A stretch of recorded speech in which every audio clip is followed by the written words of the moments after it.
আসসালামু আলাইকুম। হ্যালো বন্ধুরা, কেমন আছো সবাই? আশা করি তোমরা সবাই ভালো আছো। আমিও ভালো আছি।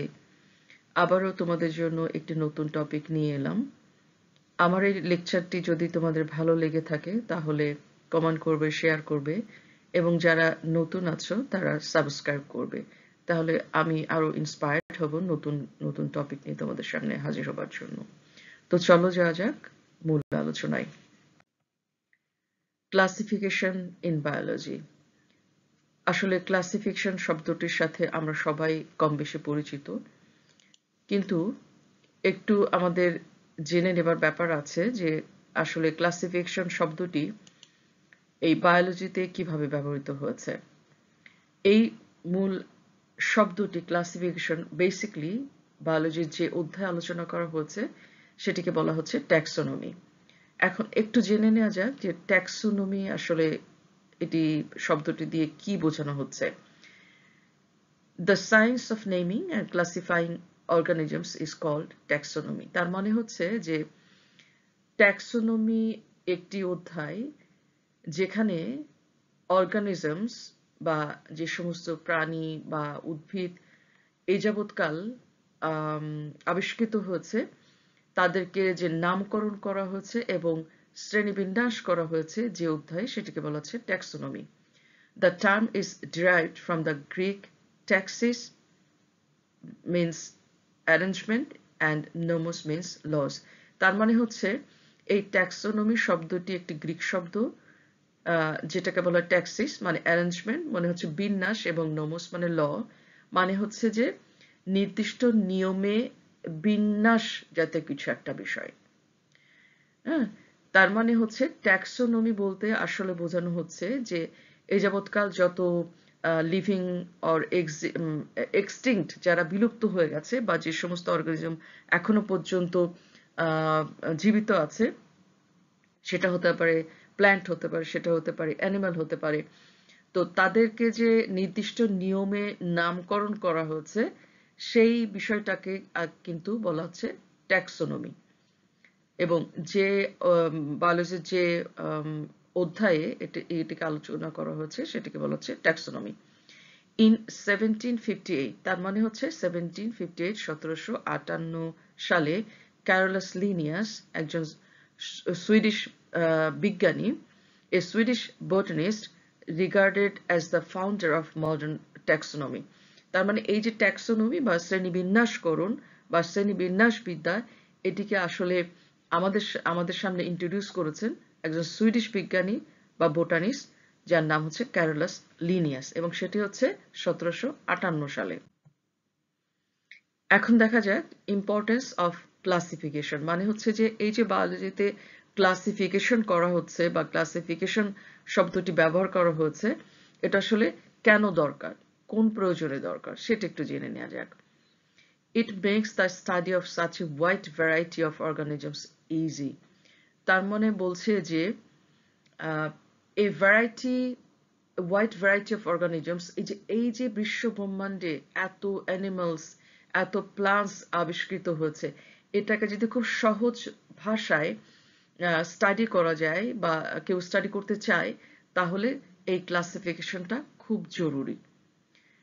It projects before us a good picture of all life forms at a glance. তার মানে বলছে যে এক নজরে মানে টোটাল আবিষ্কৃত organisms, that means plants or animals, যেটাকে এক নজরে যত উদ্ভিদ এবং প্রাণী এ যাবৎকাল আবিষ্কৃত হয়েছে বা সৃষ্টি হয়েছে তাদেরকে যদি অ্যাট এ গ্লান্স আমরা মানে এক নজরে যদি দেখতে চাই বা শিখতে বা জানতে চাই তাহলে ক্লাসিফিকেশনের দিকে আমাদের নজর দিতে হবে। To understand and study the features মানে হচ্ছে বিভিন্ন বৈশিষ্ট্যগুলো, বিভিন্ন গঠনমূলক বৈশিষ্ট্য হতে পারে, বিভিন্ন ফিজিওলজিক্যাল বৈশিষ্ট্য হতে পারে, এগুলো যদি প্রপারলি বুঝতে চায় তাহলে বা স্টাডি করতে চায় তাহলে ক্লাসিফিকেশন জরুরি। Similarities and differences between different living organisms and how they are grouped under different categories. আসলে ক্লাসিফিকেশন বলতে যেটা বোঝায় যে এই যে সমস্ত লিভিং যারা জীবিত এবং যারা বিলুপ্ত হয়ে গেছে যে সমস্ত অর্গানিজমস, দ্যাট মিনস প্ল্যান্ট এবং অ্যানিম্যাল, যারা তাদেরকে তাদের বিভিন্ন বৈশিষ্ট্যের উপর ভিত্তি করে, হতে পারে দুইটা প্রাণীর মধ্যে সেম বৈশিষ্ট্য অথবা ডিফারেন্ট বৈশিষ্ট্য, এগুলো এগুলোর উপর ভিত্তি করে যে বিভিন্ন ক্যাটাগরিতে ভাগ করা হয়েছে, হ্যাঁ, যেটাকে বলা হচ্ছে ক্লাসিফিকেশন। আসলে ক্লাসিফাই করতে গিয়ে, ক্লাসিফিকেশনের জন্য অ্যানিম্যাল মানে প্ল্যান্ট এবং অ্যানিম্যালদেরকে বিভিন্ন গ্রুপে ভাগ করা হয়েছে। It helps to know the origin and evolution of organisms. Okay, so বলছে কি যে এই ক্লাসিফিকেশনটা হেল্প করে কিসের? অরিজিন মানে উৎপত্তি, এবং এভলিউশন মানে বিবর্তন অফ অর্গানিজমস, মানে হচ্ছে যে আমরা, সায়েন্স কি বলে যে আমরা হচ্ছে এককোষী প্রাণী থেকে আজকে এই হিউম্যান বিইং বা উন্নত শ্রেণীর প্রাণী মানে হচ্ছে মাল্টি সেলুলার অর্গানিজম তৈরি হয়েছে। তার মানে হচ্ছে এক কোষ থেকে আজকে বহুকোষী প্রাণী তৈরি হয়েছে। এটা এক দিয়ে হয়নি বা রাতারাতি হয়নি, মানে এটা হচ্ছে যে বিভিন্ন রকম ফিজিওলজিক্যাল চেঞ্জেসের মাধ্যমে, পরিবর্তনের মাধ্যমে এককোষী প্রাণী থেকে আজকে বহুকোষী বা উন্নত শ্রেণীর প্রাণী তৈরি হয়েছে। তো এই যে এককোষী প্রাণীর উৎপত্তি, ওটাকে বলা হচ্ছে অরিজিন, এবং তারপরে হচ্ছে বিভিন্নভাবে ধারাবাহিক যে ফিজিওলজিক্যাল চেঞ্জেসের মাধ্যমে আজকে উন্নত শ্রেণীর প্রাণী, দ্যাট মিনস মাল্টিসেলুলার অর্গানিজম, মানে হচ্ছে আমরা তৈরি হয়েছি, এসেছি ধারাবাহিকভাবে। এই ধারাবাহিক পরিবর্তনকে বলা হচ্ছে ইভলিউশন। তাহলে আমরা যদি আমাদের অরিজিন এবং ইভলিউশন সম্পর্কে জানতে চাই, তাহলে কিন্তু আমাদের ক্লাসিফিকেশন দিকে নজর দিতে হবে, কারণ ক্লাসিফিকেশনে বলে দিবে আসলে পুরো ইতিহাস শুরু থেকে আজ অবধি, আজ পর্যন্ত পুরো জিনিসটা ধারাবাহিকভাবে যে চেঞ্জেস হয়েছে। ঠিক আছে, এগুলো জানার জন্য আসলে আমাদের ক্লাসিফিকেশনটা খুব জরুরি। এখন আসছে what is classification in biology. যদি আমরা সংজ্ঞায়িত করতে চাই যে বায়োলজিতে ক্লাসিফিকেশনটা কি জিনিস বা কিভাবে করব, তাহলে আমরা এভাবে দেখতে পারি বা এভাবে লিখতে পারি যে in biology classification is the process of arranging organisms, both living and extinct, into groups based on similar characteristics. বলছে যে বায়োলজিতে যে ক্লাসিফিকেশনটা কি হচ্ছে, একটা একটা নির্দিষ্ট নিয়মতান্ত্রিক একটা প্রসেস, যেখানে হচ্ছে যে লিভিং অ্যান্ড এক্সটিংক্ট অর্গানিজমস, মানে যারা এখনো জীবিত আছে এবং যারা বিলুপ্ত হয়ে গেছে যে সমস্ত অর্গানিজমস, মানে প্রাণী এবং উদ্ভিদ, তাদের মধ্যে বিভিন্ন রকম সিমিলারিটিস মানে সাদৃশ্যমূলক বৈশিষ্ট্যের ভিত্তিতে তাদেরকে বিভিন্ন গ্রুপে ভাগ করা হয়, সেটাকে বলা হচ্ছে ক্লাসিফিকেশন। মানে বায়োলজিতে ক্লাসিফিকেশনটাকে এইভাবে ডিফাইন করা হয়েছে। এখন আসি, এই যে ক্লাসিফিকেশন, বায়োলজিতে যে ক্লাসিফিকেশন হতে পারে সেটা প্ল্যান্টের ক্ষেত্রে, হতে পারে সেটা অ্যানিমেলের ক্ষেত্রে, তাহলে ক্লাসিফিকেশনটা আসলে কিভাবে করা হচ্ছে, ক্লাসিফাই কিভাবে করা হচ্ছে। তো এখানে দেখা যাচ্ছে যে 1 2 3 4 5 6 7 7টা স্টেপস। তার মানে হচ্ছে যে এখানে আসলে প্রত্যেকটা স্টেপের মাঝখানে কিন্তু আরো স্টেপস আছে, কিন্তু ওগুলো আমরা এখানে আলোচনা করছি না, ওগুলো মানে ম্যান্ডেটরি নয়। এই স্টেপস গুলো হচ্ছে ম্যান্ডেটরি, মানে বাধ্যতামূলক যদি আমরা ক্লাসিফাই করতে চাই। তো স্টেপস গুলো হচ্ছে যে কিংডম বা রাজ্য, বাংলা যদি আমরা বলি রাজ্য, ফাইলাম বা পর্ব, ক্লাস বা শ্রেণী, অর্ডার মানে বর্গ, ফ্যামিলি হচ্ছে গোত্র, জেনাস এবং স্পেসিস। এখানে আমি একটি কথা বলতে চাই, আমি অলওয়েজ আমার স্টুডেন্টদেরকে সাজেস্ট করি যে পারতপক্ষে বাংলা টার্ম ইউজ না করবার জন্য, কারণ হচ্ছে যাদের ইচ্ছে আছে হায়ার স্টাডি করবার জন্য, তাদেরকে বিশেষ করে বলবো যে হায়ার স্টাডির জন্য কোনো বাংলা বই কিন্তু তোমরা পাবে না। ইভেন যদি এটা স্কুল লেভেলে হয় বা ইন্টারমিডিয়েট লেভেলে হয়, তবু আমি বলবো যে তোমরা ট্রাই করবে যে যতটুকু পারো বাংলা টার্মটাকে অ্যাভয়েড করো, ইংলিশ টার্মটাকে ইউজ করবার জন্য। তাহলে হবে যে শুরু থেকে তোমরা ইংলিশ টার্মের সাথে ইউজ টু হয়ে যাবে, এবং পরবর্তীতে দেখবে যে কিছু কিছু জায়গায় তুমি কোনো বাংলা টার্ম পাবেই না। যেমন এখানে যদি বলি এই ক্লাসিফিকেশনের ক্ষেত্রে জেনাস এবং স্পিসিস এটার কোনো আসলে বাংলা নেই। সো আমি প্রেফার করব যে এখানে রাজ্য, বর্গ, গোত্র এইভাবে না লিখে তুমি ইংলিশে যদি শিখো তাহলে তোমার জন্য এটা বেটার হবে। মানে রেস্ট অফ ইউর লাইফ তুমি কিন্তু এটা ইউজ করতে পারবে বা ইউজ করতে হবে তোমাকে আলটিমেটলি।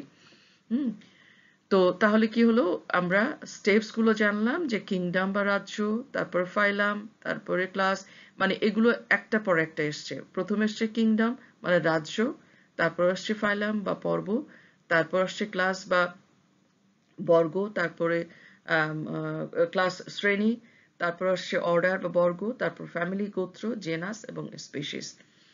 তো এর মধ্যে হচ্ছে যে কিংডম থেকে ফ্যামিলি পর্যন্ত এদের বিভিন্ন রকম বৈশিষ্ট্যের উপর ভিত্তি করে ক্লাসিফাই করা হচ্ছে, বা এক একটা অধ্যায়ে বা এক একটা স্টেপে ভাগ করা হচ্ছে। কিন্তু জেনাস এবং স্পিসিস এটা হচ্ছে কিন্তু ওই প্রাণীর নিজস্ব নাম।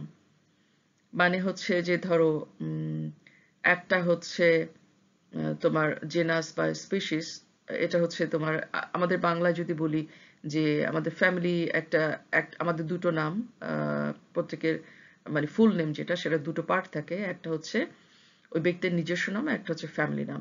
এই ক্ষেত্রে কিন্তু সেম জেনাস এবং স্পিসিস। যেমন জেনাস কিন্তু এটা ফ্যামিলি নেম এবং স্পিসিস হচ্ছে কিন্তু তার নিজস্ব নেম। তাহলে আমাদেরকে এইগুলো প্রত্যেকটা অধ্যায় মাথায় রাখতে হবে, এবং জেনাস এবং স্পিসিস এটাও কিন্তু আমাদেরকে জানতে হবে, বুঝতে হবে, এবং এগুলো সব ইংলিশে শিখতে হবে।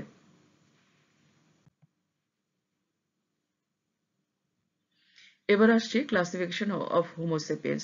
আমরা তাহলে এবার একটু চোখ দেই যে হিউম্যান বিইং বা আমাদের ক্লাসিফিকেশনটা কিভাবে করা হয়েছে। এখানে আমরা একটা ছবি দেখতে পাচ্ছি। এই ছবিতে একটি মানুষের ছবি, এবং এখানে মানুষের হিউম্যান হচ্ছে ইংলিশ শব্দ, এবং সায়েন্টিফিক নেম যদি বলা হয় সেটা আমরা দেখতে পাচ্ছি যে হোমোসেপিয়েন্স, এখানে একজন পুরুষ মানুষ এবং তার নাম হচ্ছে হোমোসেপিয়েন্স, যেটাকে সায়েন্টিফিক নেম বলা হয়। এবং দেখে নেই আমরা যে ক্লাসিফিকেশন কিভাবে করা হয়েছে। কিংডম মানে রাজ্য হচ্ছে অ্যানিমালিয়া। অবভিয়াসলি অ্যানিমেলিয়া হচ্ছে যে কিংডম, মোট পাঁচটি গ্রুপ আছে, তার মধ্যে অ্যানিমেলিয়া হচ্ছে অন্যতম। অ্যানিমালিয়া বলতে তো আমরা নিশ্চয় বুঝতে পারছি অ্যানিমেল থেকে এসছে, মানে প্রাণী, অবভিয়াসলি প্রাণী। কিন্তু এখানে যদি একটা উদ্ভিদ থাকে তাহলে নিশ্চয়ই কিংডম অ্যানিমালিয়া হবে না, তখন হবে প্ল্যান্টি। ওকে, এরকম আর কি। তারপর আসছে ফাইলাম, পর্ব। পর্ব হচ্ছে কর্ডাটা। অবভিয়াসলি এখানে যদি একটি প্ল্যান্ট থাকে তাহলে সেটির ফাইলাম কর্ডাটা হবে না, কারণ কর্ডাটা সেই সমস্ত প্রাণীদেরকে বলা হচ্ছে যাদের মেরুদণ্ড আছে বা স্পাইনাল কর্ড আছে।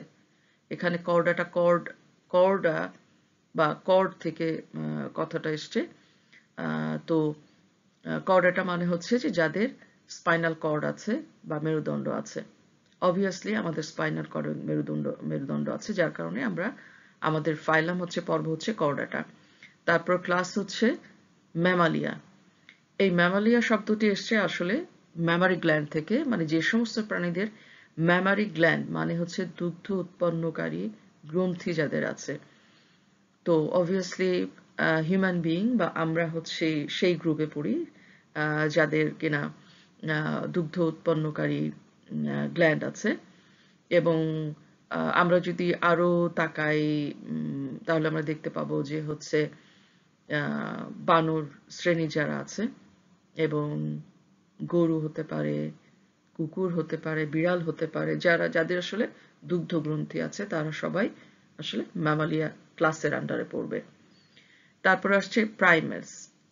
প্রাইমেটস হচ্ছে যে এই যে উন্নত ব্রেন, যাদের উন্নত ব্রেন আছে এবং যাদের হচ্ছে এই যে আমাদের আঙ্গুল আছে, প্রাইমেটস মানে আমরা যেহেতু প্রাইমেটস আন্ডারে পড়েছি, অর্ডারে পড়েছি, এবং সমস্ত বানর শ্রেণী যারা উন্নত, মানে বেবুন হতে পারে, গরিলা হতে পারে, বানর হতে পারে, যাদের ব্রেন, আসলে বলা হয় যে মানুষের পরে, মানুষের কাছাকাছি সবচাইতে ক্লোজেস্ট অ্যানিমাল হচ্ছে বানর শ্রেণী যারা বেবুন বা গরিলা। কারণ মানুষের পরে হচ্ছে উন্নত শ্রেণীর উন্নত ব্রেন যদি বলা হয় তাহলে এই বানর শ্রেণীর প্রাণীদের আছে এবং তাদের আঙ্গুল আছে, আমাদের আঙ্গুল আছে, তাদেরও আঙ্গুল আছে, এই জন্য বলা হচ্ছে প্রাইমেটস। তারপরে হচ্ছে আসছে ফ্যামিলি বা গোত্র, যেটা বলা হয় হোমিনিডি। হোমিনিডি আসলে এটা সমস্ত এপস গ্রুপ যারা আছে, মানে হিউম্যান বিং এর কাছাকাছি, সবচেয়ে কাছাকাছি এপস যে গ্রুপ, বানরদের যে গ্রুপটা, তারা হচ্ছে মানে উন্নত ব্রেন সবচেয়ে বেশি কাছাকাছি আর কি, মানুষের মানে ব্রেনের কাছাকাছি ক্যাপাসিটির কথা বলা হচ্ছে আর কি। এই জন্য অ্যাপসদেরকে বলা হয়, মানুষ এবং অ্যাপসদেরকে বলা হয় হোমিনিটি ফ্যামিলির অন্তর্ভুক্ত। তারপরে আসছে জেনাস হোমো এবং স্পেসিস হচ্ছে হোমো সেপিয়েন্স। হোমো হচ্ছে এদের আমরা যেমন বলি পারিবারিক নেম, এবং সেপিয়েন্স হচ্ছে তার নিজস্ব নেম। তো এটা এক্ষেত্রে জেনাস হচ্ছে হোমো এবং স্পেশাল হচ্ছে সেপিয়েন্স। এগুলোর কোনো বাংলা হয় না, এগুলোকে আসলে ইংলিশে লিখতে হয়। তবে হ্যাঁ, এক্ষেত্রে একটি কথা বলবার আছে, সেটা হলো যে এই সায়েন্টিফিক নেম মানে হোমো সেপিয়েন্স যে আমরা লিখেছি, এটি খেয়াল করলে দেখতে পাবে যে যেমন ফ্যামিলি বা আদার্স যে লেখাগুলো, এগুলো কিন্তু স্ট্রেট হইতে লেখা, কিন্তু হোমো সেপিয়েন্স একটু বাঁকা করে লেখা, কার্ভ করে লেখা। দ্যাট মিনস এটি কিন্তু ইটালিক হরফের লেখা। এটা মানে এই সায়েন্টিফিক নেমের একটা অন্যতম বৈশিষ্ট্য হচ্ছে এটাকে ইটালিক হরফে লিখতে হবে, অথবা যদি হাতে লিখতে চায় তাহলে এটির নিচে আন্ডারলাইন করতে হবে। হোমোর নিচে আন্ডারলাইন, জেনাসের নিচে আন্ডারলাইন এবং স্পেসিসের নিচে আলাদা করে আন্ডারলাইন করতে হবে। এটা কিন্তু মাস্ট, ম্যান্ডেটরি করতেই হবে, আদারওয়াইজ এটা ভুল হবে। এরপর আসছি ক্লাসিফিকেশন অফ কাউ। আমরা গরুর ক্লাসিফিকেশনটা একটু যদি দেখতে চাই, কিংডম হচ্ছে অ্যানিমালিয়া, ক্লাস হচ্ছে ম্যামালিয়া, এগুলো নিয়ে আমরা আগে আলোচনা করেছি। অর্ডার হচ্ছে আর্টিওড্যাকটাইলা, এদের টো আছে, হুপস ম্যামালস, মানে হচ্ছে যে আমরা যেটা বলি খুর আর কি। হ্যাঁ, এরা হচ্ছে এই গ্রুপে পড়েছে। ফ্যামিলি হচ্ছে বোভিডি, মানে এদের শিং আছে, কারণ আমরা জানি গরুর শিং থাকে, এই জন্য এরা এই গ্রুপে, যাদের শিং আছে তাদের এই গ্রুপে ফেলা হয়েছে। তারপর জেনাস হচ্ছে বস, স্পিসিস হচ্ছে বস ইন্ডিকাস অর বস টরাস, মানে হচ্ছে এটা ওদের নিজস্ব নাম, এবং বস হচ্ছে তাদের পারিবারিক নেমের মতো আর কি বলা যেতে পারে। তো বসটা সবসময় একই থাকবে, কিন্তু খেয়াল করে দেখবে যে স্পিসিসটা কিন্তু আলাদা হচ্ছে, ইন্ডিকাস অর টরাস, এটা কিন্তু আলাদা। এরপর আসছি আমরা ক্লাসিফিকেশন অফ হিবিস্কাস, মানে হচ্ছে জবা ফুলের ক্লাসিফিকেশন। আমরা একটু দেখে নেই। কিংডম হচ্ছে প্ল্যান্টি, যেহেতু এটা প্ল্যান্ট তাই প্ল্যান্টি কিংডমের মধ্যে পড়েছে। ক্লাস হচ্ছে ম্যাগনোলিওপসিডা, এগুলোর আসলে বাংলা হয় না, এই জন্য এভাবেই প্রনাউন্স করতে হবে। অর্ডার হচ্ছে মালভালিস, ফ্যামিলি হচ্ছে মালভাসি, জেনাস হচ্ছে হিবিস্কাস, স্পিসিস হচ্ছে হিবিস্কাস রোজা সাইনেন্সিস। যথারীতি ইটালিক হরফের লেখা হচ্ছে একটু বাঁকা করে। যদি আমরা হাতে লিখতে চাই তাহলে জেনাসের নিচে আলাদা করে আন্ডারলাইন করতে হবে এবং স্পিসিসের নিচে আলাদা করে আন্ডারলাইন করতে হবে। এই গেল হচ্ছে ক্লাসিফিকেশন এবং সায়েন্টিফিক নেম কিভাবে ক্লাসিফিকেশনে করা হচ্ছে, লেখা হচ্ছে, ইউজ করা হচ্ছে এবং কি কি নিয়মে, সেগুলোকে আমরা জানলাম। ক্লাসিফিকেশন আসলে কোথায় প্রথমে ইউজ করা হয়েছে, কোন অধ্যায়ে, এবং কেন করা হচ্ছে বা কেন করব, কেন আমরা পড়ব, এগুলো বিষয়ে আমরা হালকা করে আজকে জানলাম, বুঝলাম। তো যদি তোমাদের কোনো কোয়েশ্চেন থাকে, প্রশ্ন থাকে, তাহলে অবশ্যই কমেন্ট বক্সে লিখবে। আমি পরের লেকচারে এটিকে উত্তর দেবার চেষ্টা করব। এবং যদি তোমাদের অন্য কোনো টপিক নিয়ে আলোচনা করবার প্রয়োজন থাকে তাহলে অবশ্যই তোমরা কমেন্টসে জানাবে। আমি পরবর্তী লেকচার সেই ভিত্তিতে তৈরি করার চেষ্টা করব। তো সবাই ভালো থাকবে, সুন্দর থাকবে, সাবধানে থাকবে। আল্লাহ হাফেজ।